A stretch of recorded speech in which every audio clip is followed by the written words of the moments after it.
Karibu tena mtazamaji kwenye awamu yetu ya pili. Kipindi ni safu ya kilimo biashara. Na leo tunazingatia ukulima wa avocado, lakini si avocado tu, bali ni avocado za hash.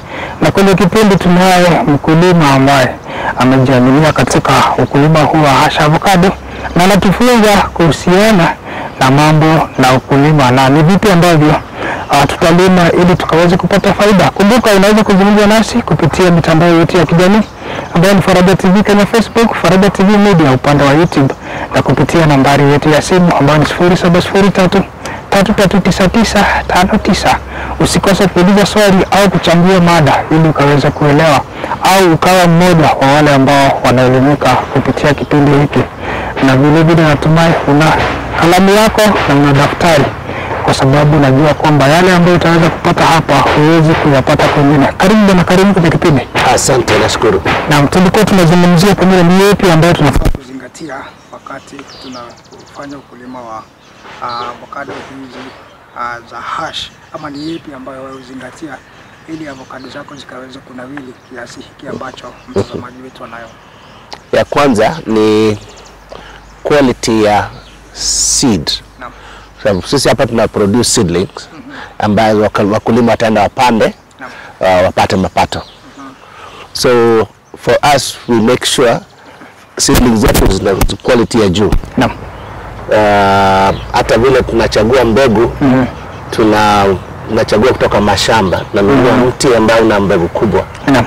Na hayo matunda yote, ya matunda tunaozesha, tunatoa ile mbegu, tunaiosha na tunaweka dawa ya fungus na dawa ya wadudu, alafu sasa tunaotesha. Alafu tukisha hadi mambo ya mbegu sasa, lakini pia mchanga pia natumia udongo. Udongo tuna shamba, kwa hivyo natumia udongo wetu. Tuna manure, mbolea ya mbuzi na kondoo, na pia tunatumia mchanga wa kujenga ambayo inasaidia nini, ile maji ipite, percolation of water, kusiwe na waterlogging kwa ile seedling bag. Ya tatu, hata ile seedling bag tunanunua ya gauge kubwa, ili mkulima wakati amenunua ile miche,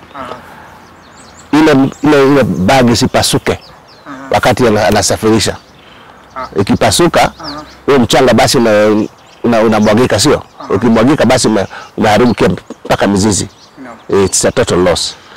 Ukizungumzia udongo, huu ni udongo ambao umeweza kupimwa, ama si lazima udongo wako upimwe ili ukaweza kuweka mbegu yako pale? Na sio lazima upimwe. Kama hapa sasa, hapa kwetu unaona udongo ni kama virgin.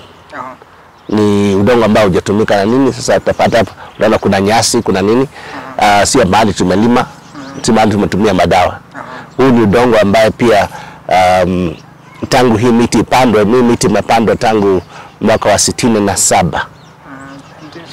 1967. Kwa hivyo this soil has been building slowly. It is very rich soil.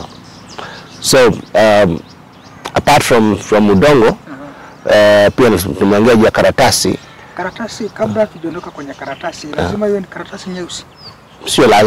Sio lazima, lakini zile zinapatikana kwa soko ni nyeusi. Zile sisi tunapata kwa soko ni nyeusi. Kwa sababu sana karatasi nyeusi, nyeupe, doesn't matter. Karatasi tu ni karatasi. It's a holder. Lazima iwe na yule upana. Na gauge pia ikuwe ni gauge nzito. Kuna mahali unaenda kwa nursery zingine ambapo unaona ile karatasi nyepesi sana. Wakati unachukua iko kwa gari yako ili transport upeleke kwa shamba lako, ile karatasi inararuka. You don't want that. You want to make sure kwamba kwa kimombo, you preserve the integrity of the seedling, the integrity of the soil. Isipasuke tu ovyo ovyo. Ipasuka wakati wewe unataka kuipasua. Hayo ni yale ambayo tunafaa tuzingatie ili mbegu zetu ama mimea yetu ya hash ikaweza kunawiri vizuri.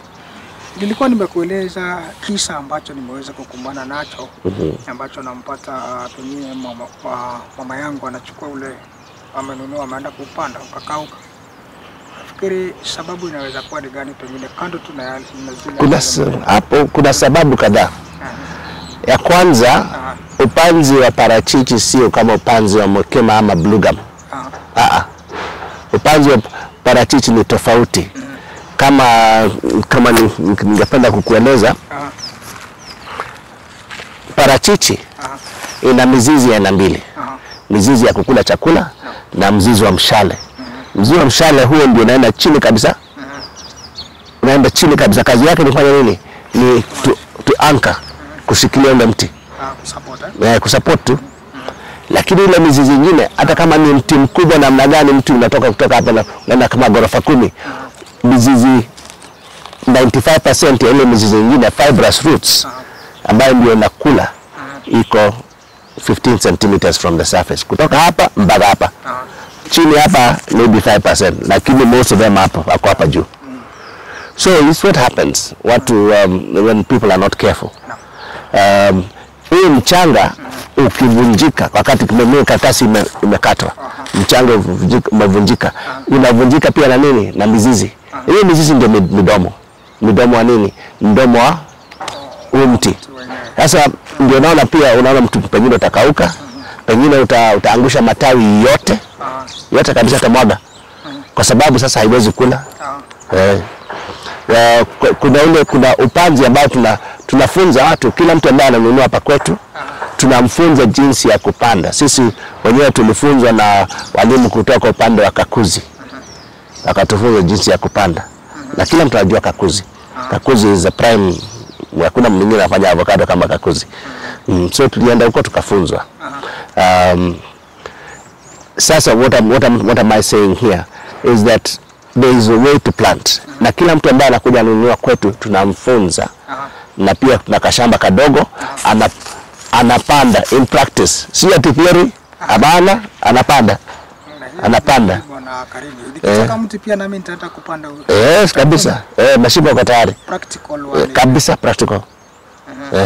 Hands on.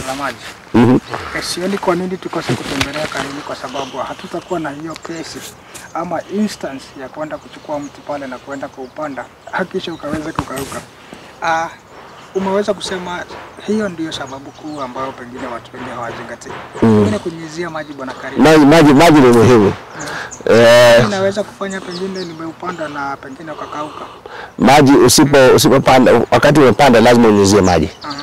Wakati wa kiangazi lazima unyunyizie maji. Kwa sababu maji ndio medium ama ndio jinsi nutrition inatoka kwa mizizi, kwa mchanga, inaingia kwa mizizi mpaka ifike kwa matawi, mpaka kwa matunda. Bila maji ni kama mtu tu, maji ni uhai. Without water is a medium of transportation. Kwa mfano kama miti hii hapo unanyunyizia maji pengine kwa siku mara ngapi au unafuata taratibu hivi? Wakati wa kiangazi tunanyunyizia kama mara 2 kwa wiki. Mara 2 kwa wiki. Wakati wa kiangazi. Sasa ni wakati wa masika. Hatunyunyizia hata kidogo. Hakuna kunanyesha. At least tunasave hiyo labor ya maji. Ndio. Tumeshapanda mtazamaji, natumai kwamba umeweza kuelewa ni kwa nini unapanda mti wako baada ya muda mfupi unapata umeweza kukauka, na nafikiri utaweza kuzingatia hayo ili wakati mwingine ukipanda mti wako ufike vile utakupatia mazao.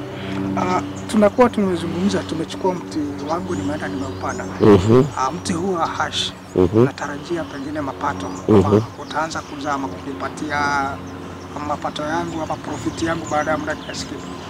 Utapata matunda machache mwaka wa 3. Lakini si kusema ati sasa hata ukiwa kwa nursery hauzai. Hata sasa hivi umeshajionea kuna ile miche ina matunda. Hata ingawa ni madogo. Ndio. Lakini ukishapanda kwa shamba, mwaka wa kwanza mtu ukipata maua, ngoa hayo maua.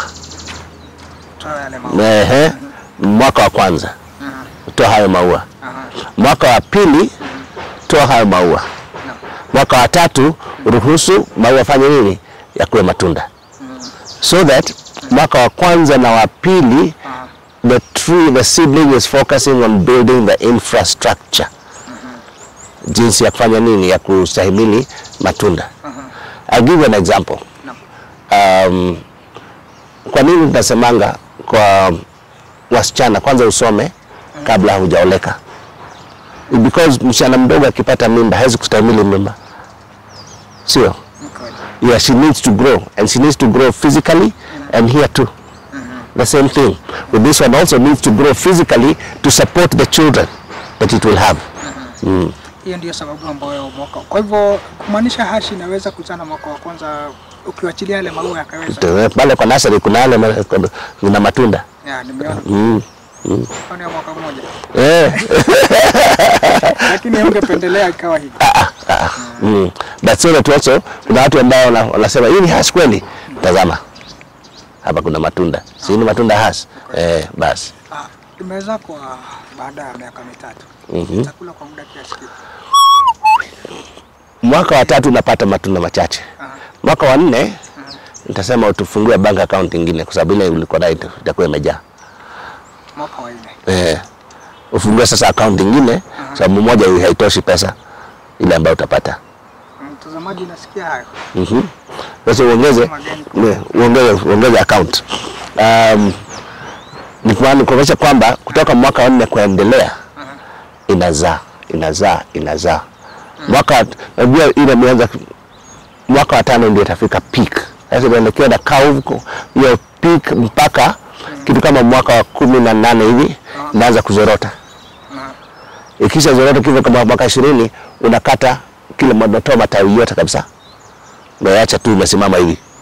Kwa mwaka wa 20. Kwa hivyo nitakuwa nimekula miaka karibu 17 bwana. After that 3 more years it starts again. You start harvesting. Again goes for almost 20 years. Inafanya hivyo mara ngapi? 6. Ndio zangu nilikwambia kwamba utakula, watoto watakula, wajukuu watakula, vitukuu ndio atasema na hii mti haizai. Sababu sasa itakuwa imefika nini? Mwisho wa lami yake. Na huu wakati bwana Karimi na vile vile mtazamaji wangu pengine ambaye anataka angependa pengine kujua historia. Huu wakati nitakuwa na kazi ambayo nitakuwa nafanyia hiyo avocado itakuwa ni kazi nyingi ama mti wa avocado unahitaji management ambayo ni kubwa pengine. Mti wa avocado haupendi madawa. Hauna kazi nyingi. Bora una maji ya kutosha. And also I want to say I'm not an expert in orchard management. Lakini just plainly kila baada ya kuvuna unafanya top dressing. Madawa ambayo natumia ni organic na ni machache sana. Mti wa avocado na pia wale wanataka matunda yale yako kama organic. So si madawa mengi ambayo natumia sana kwa avocado. Ndio maana for instance kwa avocado hautumii herbicide. Hapana. Mti wenyewe utaangusha yale matawi ama ukiprune matawi inaenda hapo chini inafanya nini? Ina reduce kwekwe. Kama kuna kwekwe unangoa, hakuna kulima. Ni kungoa. Kwa hivyo kazi yangu tu itakuwa ni kuketi chini na kula tu yale. Na utanona ukifanya hivyo. Ukiketi chini mnakula utanona. Ikiwa haitanitisha kiasi kubwa cha pesa na ile farm management kubwa. Na kazi itakuwa ni rahisi. It is, but remember you have to treat it as a business. Must treat it as a business. In other words, it's important that you also get an expert in the area. Utakuwa unafanya kazi na itakuwa ni vizuri kupata services za yes. Ni kama hivi, kwa mfano umenunua lori FRR. Sio.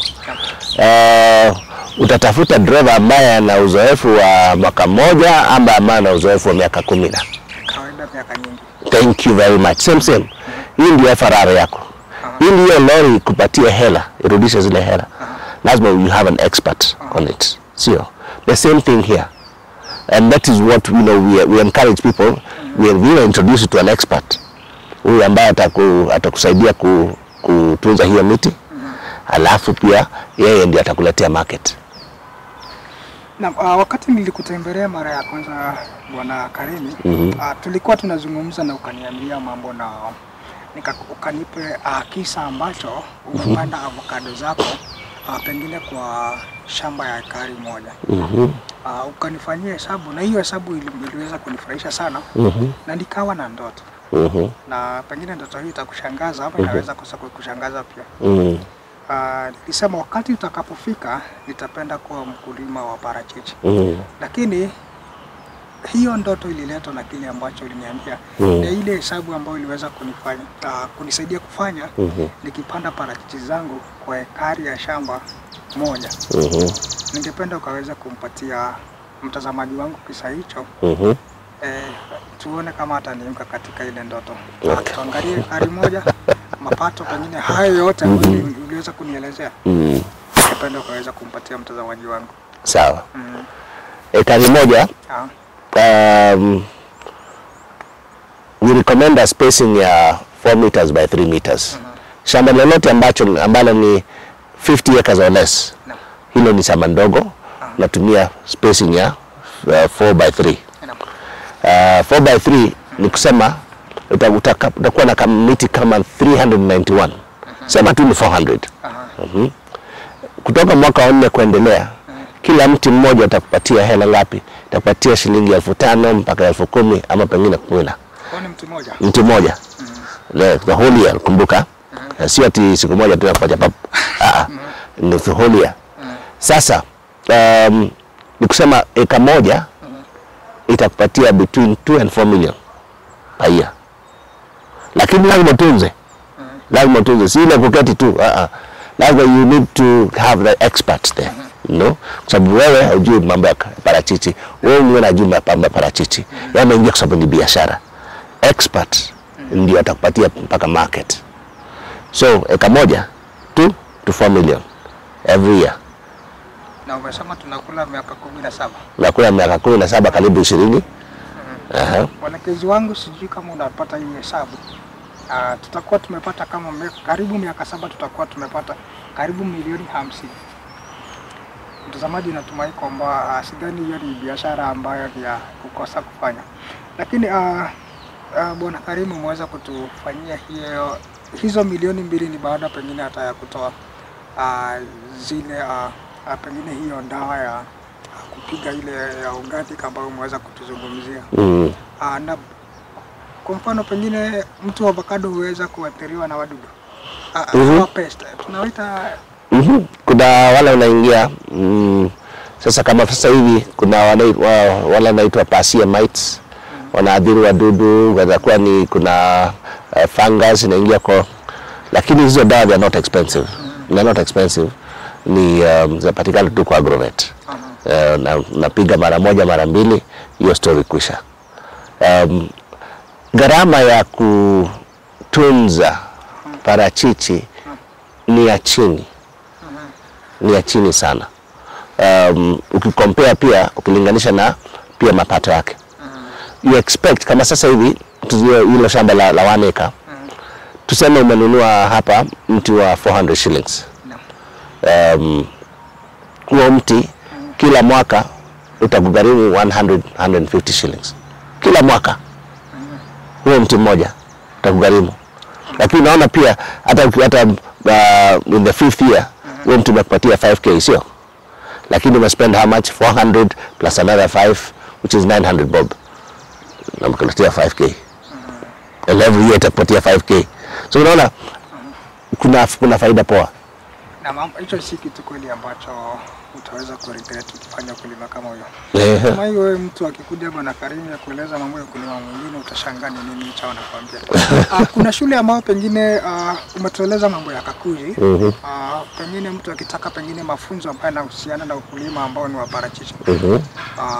Mtu anaweza pata pengine mafunzo kutoka huko, ama kuna shule ama kuna zile idara ama ambazo husaidia mtu kuweza kupata mafunzo, ama wewe upata mafunzo yako kutoka wapi? Mimi sana nilikuwa nimejiunga na society moja ya nini ya parachichi. Nikapata mafunzo ya kwanza. Lakini mafunzo mengi sana ni yale ambayo unapata kwa field. Ambaye mwenyewe wewe tuna agronomist ambaye anakuja hapa anatufunza huyu mmea huyu mdudu nafanya hii, mdudu nafanya hii. Kuna ile mwingine pia sisi wenyewe tunatazama na tunajifunza, hapana, hii inakaa namna hii bwana. Kama sasa 2 years ago tulikuwa tunatumia bags, seedling bags ndogo sana. But this year we went to a bigger bag. It's more expensive, lakini ile miche inakuwa na mizizi mingi zaidi. Ukiweka kwa mchanga inaruka kama swara. So ni vitu ambavyo tunasoma tu from experience. Si lazima tutegemee pengine kufunzwa kutoka nje. Hakuna hivyo, kidogo tu. Tumeweza kutembea hapa. Kwako Bwana Karim. Na huku tueleza kwamba una jina la shamba yako. Jina na kampuni inaitwa Mokera Agritech. Na nimeweza kukumbuka sahihi. Kwanza nilikujua tu kupitia hilo jina, wewe ni jirani. Kwa nini mtazamaji wangu ambaye anatazama kipindi hiki invest kubali kuinvest na miche ambayo Mokera Farm inahusika nayo? Kwa nini atoke huko akuje? Kwa sababu one, our seedlings are quality. We are licensed by HCD, we are certified by KEFIS. Na pia nishaeleza jinsi tunatumia udongo fulani, vile tuna select mbegu zetu. Na pia tuna train vijana wetu. So that we produce good seedling quality. Na pia hapa tuliko, hapa ndipo nilelewa.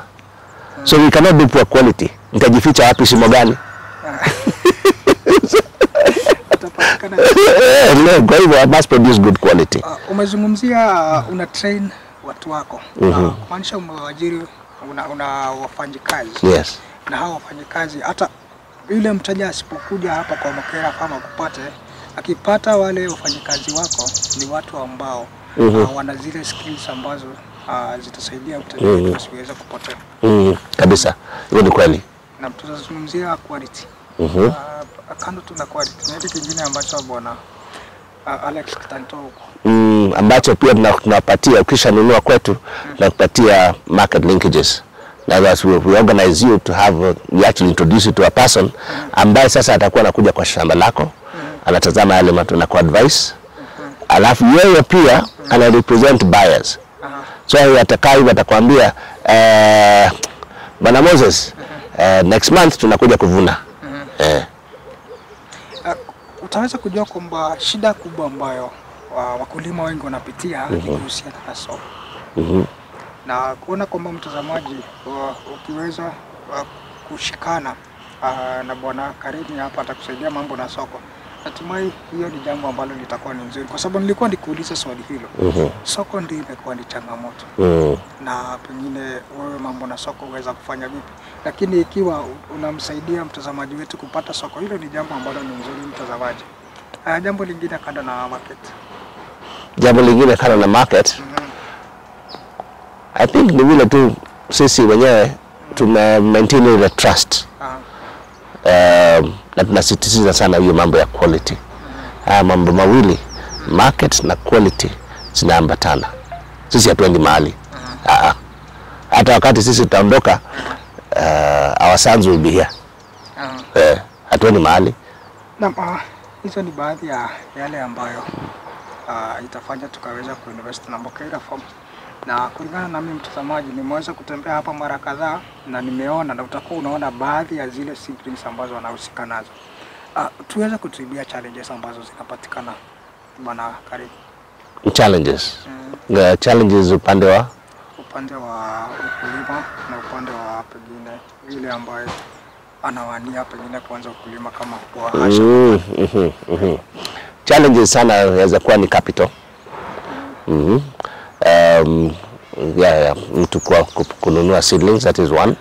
Ya pili ni maji, hata ukipanda lazima ukuwe na maji. Yes.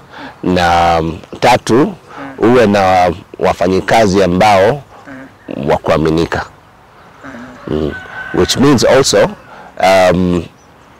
kama sasa hapa wafanyikazi wetu tunalipa mshahara na pia wanapata commission. So every seedling here wanaona hii naka kitu hapa. Wengine walikuja hapa akitembea. Sasa wamenunua dudhi.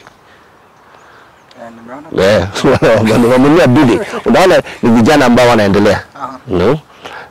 Wengine wanatumia hiyo bonus ya commission kulipa shule.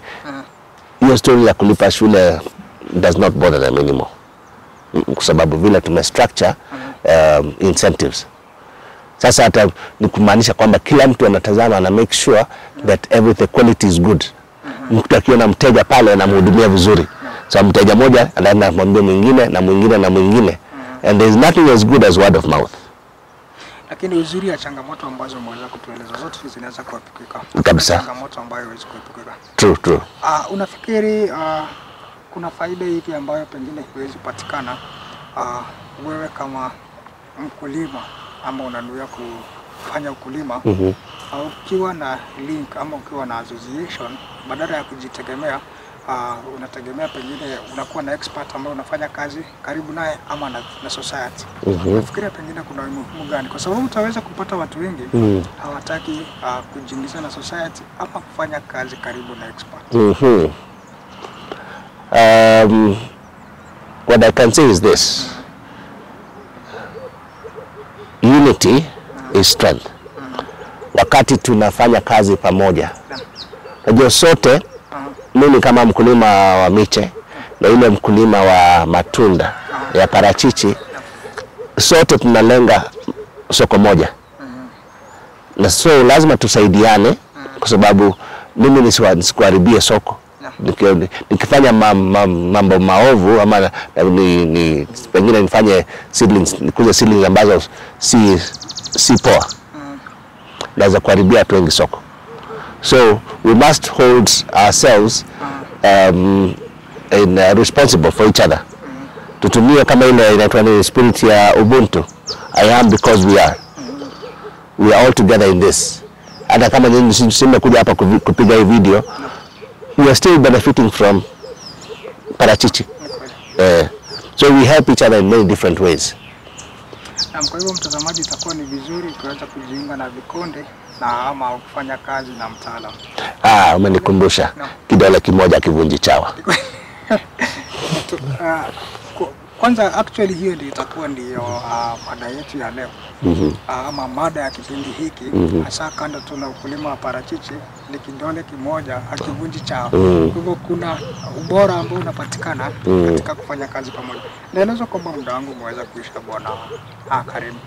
Pengine kuhusiana in general, tukiongelea general tu. Pengine kwa ufupi tu ungeweza kuzungumzia vipi kuhusiana na ukulima wa parachichi hasa parachichi ambazo ni za hash. Mimi ningehimiza mtazamaji kwamba ufanye research yako. And make sure you get research information from the correct people. The people that know. Ufanye utafiti wako and make your decision. This is a good crop to farm. Very good crop ambaye itadumu kwa muda mrefu. This is what we call legacy. Multi-generational revenue. So it's something to think about so that we can leave our descendants somewhere. In Nigeria, there's this saying that says that if you see us stand tall, it's because we stand on the shoulders of our ancestors. Now we are the ancestors. We are standing on the shoulders of our parents. We are the ancestors now. You know, for our children to stand on our shoulders and this. So that is very important. Mtu afanye utafiti, make a decision. Namna pengine mtu akitaka kukupata, atakupata kwa njia ipi kwenye mitandao yetu ya kijamii, nambari yako ya simu? Simu ndio rahisi sana na WhatsApp ni 0787 555 550. Na mturejee tena 0787 555 550. Na mitandao yetu ya kijamii pengine kuna yule ambaye baada ya kipindi hiki pengine tutataka kutembea kwenye mitandao yako ya kijamii. Bado hatujaingia huko sana. Hatujaingia huko sana. Nambari ya simu ndio hiyo ni simu na WhatsApp. Yule ambaye angependa kukutembelea na hii ni kwa yule mtazamaji ambaye hakuanza na sisi kipindi. Ataweza kukutembelea wapi? Ningependa ukaweza kumkumbusha tena. Tuko Lamet, sehemu inaitwa Kiondo.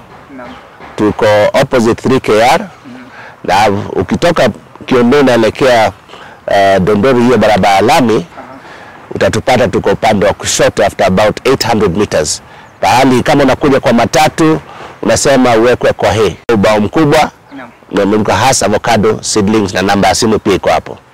Na Bwana Karim, tumeshukuru kwa muda wako. Tumeshukuru pia. Na natumai baada ya kipindi hiki ama wale watazamaji wetu baada ya kutazama kipindi hiki wataweza kukufikia kwa njia moja ama nyingine ili tukaweze kulima sote avocado za hash.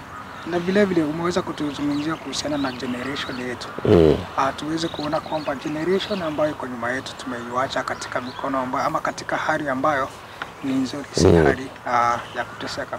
Na mtazamaji, turuhusu tukaweza kufungia ama tukafikia tamati mwa kipindi hiki hapo, nikitumai kwamba kipindi hiki kitaweza kukunufaisha kwa njia ambayo ni bora. Nimekuwa wako Moses Kagembe.